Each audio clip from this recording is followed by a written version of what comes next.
مولا سبھی اور کیا چاہتا ہے، بس مغفرت کی عطا چاہتا۔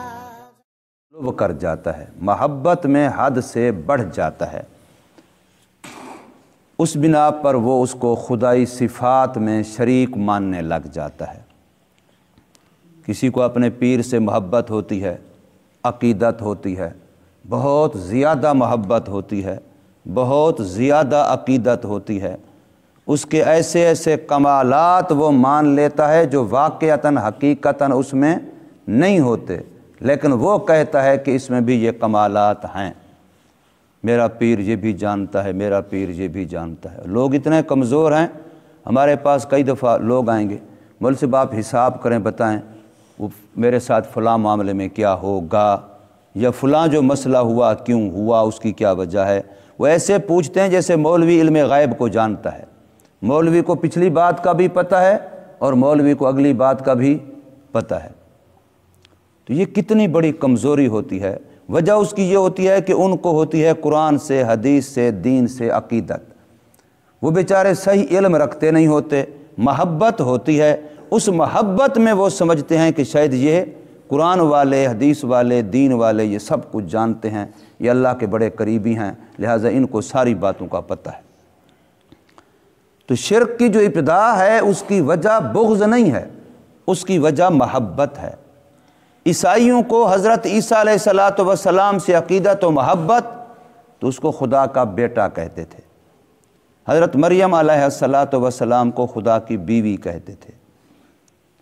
اسی طریقے سے یہودیوں نے حضرت عزیر علیہ السلام سے محبت کی، تو قرآن کہہ رہا ہے وہ کہتے تھے عزیر ابن اللہ، حضرت عزیر علیہ السلام خدا کے بیٹے ہیں۔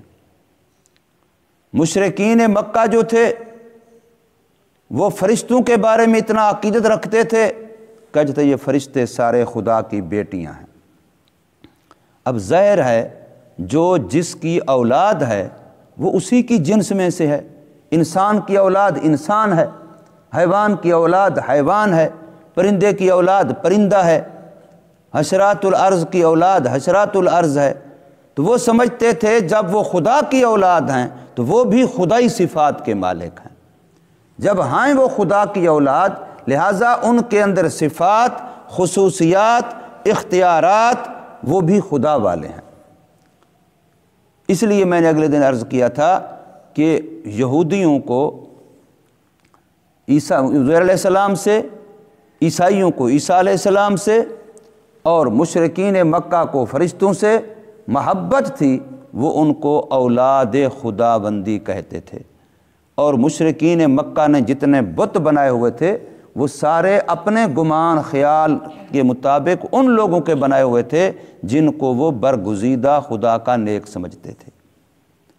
ان کی مورتیاں، ان کی تصویریں، ان کی شکلیں، انہی کے ڈھانچے بنائے ہوئے رکھے ہوئے تھے۔ آج بھی اگر آپ عیسائیوں کی عبادت خانوں میں جائیں تو وہ اس تصویروں کا باقاعدہ ان کے ہاں اہتمام ہے کہ یہ مریم علیہ السلام کی تصویر ہے، یہ فلاں نیک بندے کی، یہ فلاں نیک، ان کے خیال میں جو ہیں اپنے مسلک مذہب میں۔ اور ہمارے ہاں بھی میں نے اگلے دن عرض کیا کہ اس وقت یہ ایک بیماری ہے، جو جس سے عقیدت رکھتا ہے وہ اس کی تصویریں گھر میں لگائی ہوئی ہیں، بیٹھکوں میں لگائی ہوئی ہیں۔ محبت ہوتی ہے کہ جی میری شادی کے وقت یہ تصویریں بنی تھی، البم بنا تھا، فلاں بنا تھا، وہ پتہ نہیں گھروں میں کس انداز سے رکھے ہوئے ہیں۔ حالانکہ یہ کتنا بڑا گناہ ہے کہ رسول اللہ صلی اللہ علیہ وسلم نے فرمایا کہ جس گھر میں تصویر یا بغیر ضرورت کے کتا ہو، ایک ہے کتا شکاری، ایک ہے کتا چوکی داری کا، ان دو کی تو گنجائش ہے، شریعت میں جائز ہیں۔ چوکی داری کے لیے بھی جائز ہے واقعتاً ضرورت ہو، اور شکار کے لیے کتا رکھتا ہے اور شکار کرتا ہے یہ بھی جائز ہے، اور اس لحاظ سے کتوں کی پھر خرید و فروخت بھی جائز ہے۔ لیکن اگر ان دو میں سے کوئی مقصد نہیں ہے تو پھر کتا یہ نحوست کی چیز ہے، اس لیے زائد از ضرورت کتے ان کو تلف کیا جاتا ہے، ان کو مارا جاتا ہے۔ اسلام کے اندر ان کی بہت مذمت کی گئی ہے۔ باقی کوئی پلید چیز اگر پانی میں برتن میں پڑ جائے تو اس کو دھونا، ایک دفعہ دھو لو، دو دفعہ دھو لو، تین دفعہ دھو لو، لیکن اگر کتا منہ مار جائے فرمایا 7 دفعہ دھوو اور مٹی سے مانجو۔ اب حالانکہ کتا کوئی پیشاب سے زیادہ پلید تو نہیں ہے، پاخانہ لگ جائے، پیشاب لگ جائے تو 2-3 دفعہ دھونے سے چیز پاک، لیکن اگر کتا منہ مار جائے تو فرمایا 7 دفعہ دھوو اور مٹی سے بھی مانجو، مٹی بھی ملو اس کو۔ تو یہ سختی کیوں کی گئی ہے؟ اس وجہ سے کہ لوگ کتوں سے زیادہ محبت کرتے تھے۔ جیسے آج کل جتنا بھی امیر طبقہ ہے، خاص کر بے دین لا دین یورپی ذہن کا طبقہ ہے، ہر لڑکے کا الگ کتا ہے، گھر میں لڑکی کا الگ کتا ہے، فلاں کا الگ کتا ہے۔ بالکل وہ دور ہے جو اسلام سے پہلے زمانہ جاہلیت کا تھا۔ اس وقت جو کتوں کے ساتھ ان کی محبت تھی، آج یورپ والے اسی جگہ پہ کھڑے ہیں جہاں سے اسلام ہمیں 1400 سال پہلے اس دور جاہلیت سے نکال کے لایا ہے۔ اس وقت شراب عام تھا، اب اس معاشرے میں شراب عام ہے۔ اس وقت زنا عام تھا، اس معاشرے میں زنا بدکاری عام ہے۔ اس میں کتے تھے، اس میں بھی وہی ہیں۔ اس میں بے پردگی تھی، ننگے ہونے کو کوئی عیب نہیں سمجھتے تھے، آج بھی بالکل وہی حال ہے۔ ننگے ہونے کو بالکل یورپ کوئی عیب نہیں سمجھتا۔ تو یہ انسان کی ذلت کی انتہا ہے، اور ہم اپنے بچوں کو یہاں سے بھیجتے ہیں 1000 روپے لگا کر کے کہ یہ جا رہے ہیں تہذیب سیکھنے، وہ تعلیم یافتہ ہیں، وہ تہذیب یافتہ ہیں، حالانکہ ان کو ایمان بھی جاتا ہے، انسانیت بھی جاتی ہے، اسلامی اقدار بھی جاتے ہیں، اور اسلامی اخلاقیات بھی ختم ہو جاتے ہیں۔ تو اصل چیز جو شرک کی ابتدا ہے وہ محبت ہے۔ تو تصویر کے بارے میں سخت احکام دیے گئے۔ قیامت کے دن تصویر بنانے والے کو کھڑا کیا جائے گا کہ اس کے اندر روح ڈال، اور ظاہر نہیں ڈال سکے گا، تو فرمایا سخت ترین عذاب ہوگا۔ اور تصویر وہ ہوتی ہے جس کا الگ مستقل وجود ہو۔ ایک نماز مسجد کے اندر شیشے لگے ہوئے ہیں، فرض کرو اب بندہ نماز پڑھتا ہے، آگے پورا اپنا ڈھانچہ نظر آ رہا ہوتا ہے، رکوع کرتا ہوا، سجدہ کرتا ہوا، تو بسا اوقات لوگ اس کو بھی تصویر سمجھ لیتے ہیں۔ وہ جی میں نماز پڑھ رہا ہوں، میرے سامنے تو سارا کیا تھا، مسجد میں شیشے لگے ہوئے تھے، تو وہ شیشے میں تو میری ساری تصویر نظر آ رہی تھی۔ یہ تصویر نہیں ہے۔ ہم جو خود شیشہ دیکھتے ہیں اس میں ہم خود نظر آ رہے ہوتے ہیں، تو وہ اس تصویر نہیں ہے، یہ عکس ہے، یہ عکس ہے۔ اسی طرح جو ڈیجیٹل کیمرے کی تصویر ہے آج کل کی، اس کو تصویر کا حکم نہیں دیا جاتا۔ یہ الگ بات ہے کہ اس کا بھی مشغلہ نہیں بنانا چاہیے، اس کو بھی مستقل ایک صورت شکل کھیل کود کی بنا لینا۔ ہاں اگر اسی کو تم کاغذ پہ نکلوا لیتے ہو، پرنٹیں نکلوا لے، تو پھر یہ تصویر کے حکم میں آ جائے گی، پھر یہ حرام کے حکم میں آ جائے گی، پھر اس کے اوپر ساری وعیدیں ہوں گی۔ اور اگر اسی طریقے سے لائیو چلتی پھرتی جیسے حرکت کرتی ہوتی ہے، تو پھر وہ اگرچہ بغیر ضرورت کے ایسا کرنا پھر بھی اچھا نہیں ہے، لیکن تصویر کے حکم میں نہیں آتا۔ تو یہودیوں کو چونکہ عقیدت تھی عزیر علیہ السلام سے، اس لیے خدا کا بیٹا کہہ دیا۔ عیسائیوں کو عقیدت تھی عیسیٰ علیہ السلام سے، خدا کا بیٹا قرآن کہہ رہا ہے دونوں کے بارے میں، اور دونوں پھسل گئے۔ اور سورۃ فاتحہ جو ہم پڑھتے ہیں اس میں جو آخری لفظ ہم پڑھتے ہیں غیر المغضوب علیہم ولا الضالین، تو یہاں پر یہودی اور عیسائی دونوں کے طریقوں پر نہ چلنے کی ہم اللہ سے دعا کرتے ہیں کہ یا اللہ ہمیں یہودیوں والے طریقے سے بچا۔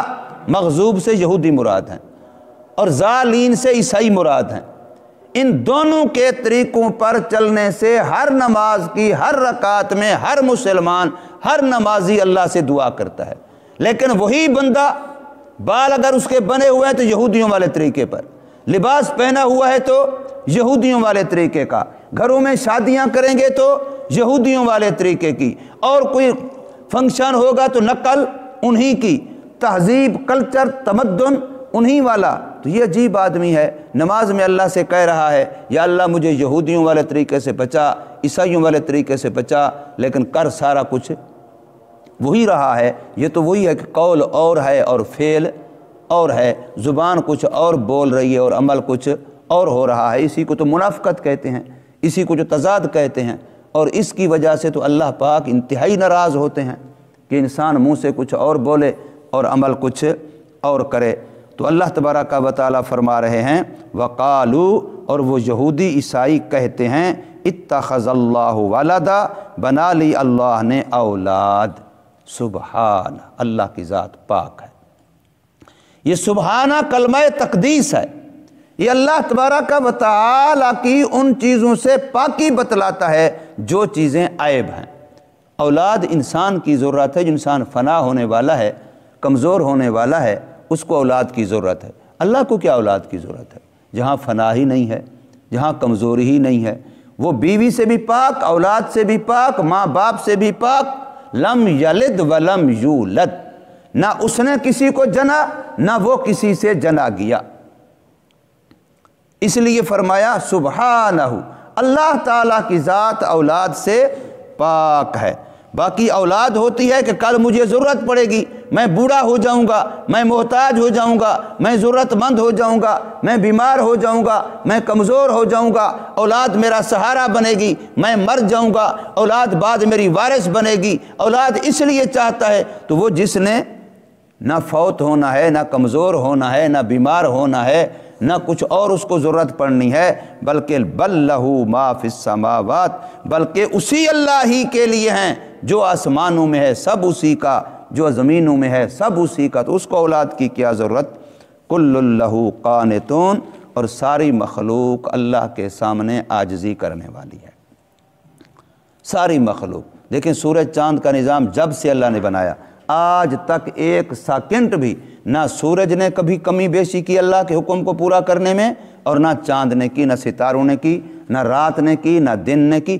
اتنا بڑا نظام، وہ تو اللہ کی یوں فرما برداری کر رہے ہیں، یوں اطاعت گزاری کر رہے ہیں کہ ایک سیکنڈ بھی کمی بیشی نہیں کرتے، اور ہم انسان اسی اللہ کی کھاتے ہیں، اسی اللہ کی پیتے ہیں، اسی اللہ کی چیزوں کو دی ہوئی چیزوں ضرورتیں پوری کرتے ہیں، ہماری سانس کی ڈوری اسی کے قبضے میں، ہم نافرمانیاں کرتے ہیں۔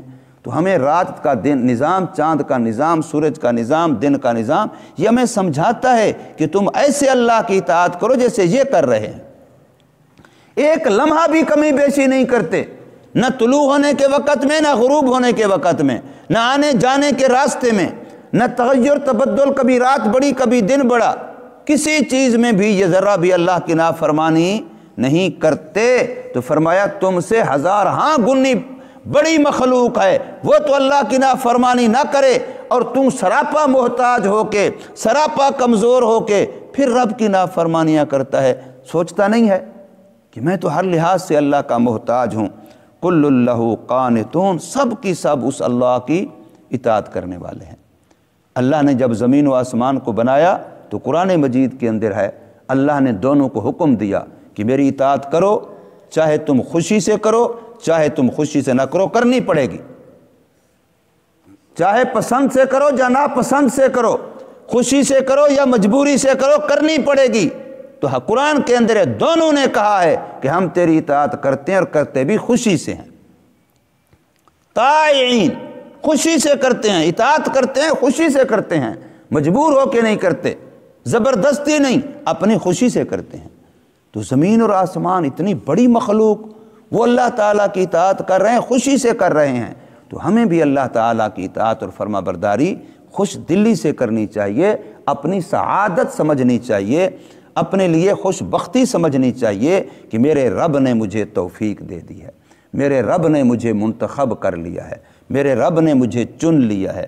اتنے سارے بندوں میں سے کسی کو نماز کے لیے چن لیا، کسی کو دینی تعلیم کے لیے چن لیا، کسی کو تبلیغ کے لیے چن لیا، کسی کو دین کے کسی شعبے کے لیے چن لیا۔ تو یہ اللہ کا کرم ہے، اللہ کا فضل ہے، اللہ کا چناؤ ہے، اللہ کا انتخاب ہے، اس پر بندے کو خوش ہونا چاہیے۔ تو فرمایا ساری مخلوق اللہ کی اطاعت کرنے والی ہے۔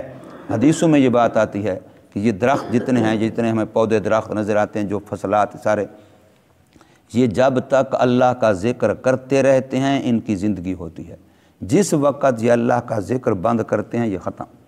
اسی طریقے سے حشرات الارض کے بارے میں آتا ہے، کیڑی مکوڑے، یہ اللہ کا ذکر جب تک کرتے رہتے ہیں ان کی زندگی ہوتی ہے، جوں ہی اللہ کا ذکر، اللہ کی یاد بند ہوتی ہے، غفلت آتی ہے، فوراً موت۔ گویا کائنات کی غذا ہی، ان کی روح ہی، ان کی زندگی ہی اللہ کی یاد ہے، اللہ کی یاد ہے تو یہ ہیں، اللہ کی یاد نہیں ہے تو یہ نہیں ہے۔ تو ہم لوگ ہیں غافل ہو جاتے ہیں۔ ہمیں بھی چاہیے کہ ہم اپنے دلوں کو اللہ کی یاد کا ایسا خوگر بنا دیں، عادی بنا دیں، اللہ کی یاد اپنے دلوں کو سکھلائیں۔ جیسے باقی کام ہم سیکھتے ہیں، استاد سے سیکھتے ہیں، محنت سے سیکھتے ہیں، اس کے لیے باقاعدہ مجاہدہ کرتے ہیں، ایک فن ہنر سمجھتے ہیں، تو اپنے دل کو اللہ کا نام سکھلائیے، اللہ کا ذکر سکھلائیے، دلوں کو عادی بنا دیجئے۔ جب دل اللہ کا نام، اللہ کا ذکر، اللہ کی یاد سیکھ جاتا ہے، پھر 24 گھنٹے بندہ اللہ کا ذکر کرنے والا بن جاتا ہے۔ یہ کھا رہا ہوتا ہے، دل ذکر کر رہا ہوتا ہے، یہ سو رہا ہوتا ہے، دل ذکر کر رہا ہوتا ہے، یہ پیشاب پخانے میں ہوتا ہے، دل ذکر کر رہا ہوتا ہے، کسی حال میں بھی پھر دل کا ذکر بند نہیں ہوتا۔ اسی کو سرکار مدینہ صلی اللہ علیہ وسلم کے بارے میں امی عائشہ رضی اللہ تعالی عنہ فرماتی ہیں، کان النبی صلی اللہ علیہ وسلم یذکر اللہ علی کل حین، حضور صلی اللہ علیہ وسلم ہر وقت اللہ کا ذکر کرتے رہتے تھے۔ ہر وقت تو دل ہی کر سکتا ہے، زبان تو ہر وقت نہیں کر سکتی۔ زبان نے تو کبھی کھانا ہے، کبھی پینا ہے، سو بھی جانا ہے اور باتیں بھی کرنی ہیں۔ زبان تو ہمیشہ ذکر نہیں کر سکتی۔ ہمیشہ جو ذکر ہو سکتا ہے وہ دل کا ہو سکتا ہے، اس لیے دل ذکر کرتا ہے۔ اصل جو یاد کا لفظ ہے، جس کو ہم اردو میں یاد کہتے ہیں، عربی میں ذکر کہتے ہیں، یاد کام ہی دل کا ہے۔ زبان کا کام تذکرہ ہے، مذاکرہ ہے، زبان کا کام یاد نہیں ہے۔ آج ابو جان آپ کی یاد آ رہی تھی، آج بھائی صاحب آپ کی یاد آ رہی تھی، آج فلاں دوست کی یاد آ رہی ہے، تو یاد دل میں ہوتی ہے۔ جب تک دل میں اللہ نہیں ہے تو ذکر نہیں ہے، یاد نہیں ہے۔ یاد تب ہے جب اللہ دل میں آ جائے۔ زبان سے بے شک کہتے رہیں، وہ تو مذاکرہ ہے۔ زبان سے ذکر اس لیے کرتے ہیں تاکہ دل میں اتر جائے۔ اذا تقرر فی القلب، کاف بریک کے ساتھ جب بار بار کسی چیز کا تکرار کیا جاتا ہے تو پھر کاف موٹے کے ساتھ، دونوں کے ساتھ، کہ وہ دل میں قرار پکڑ جاتا ہے۔ دل میں قرار پکڑوانے کے لیے زبان سے ذکر کیا جاتا ہے، ورنہ اصل ذکر وظیفہ دل کا ہے۔ اللہ تبارک و تعالی ہمیں سمجھ نصیب فرمائے۔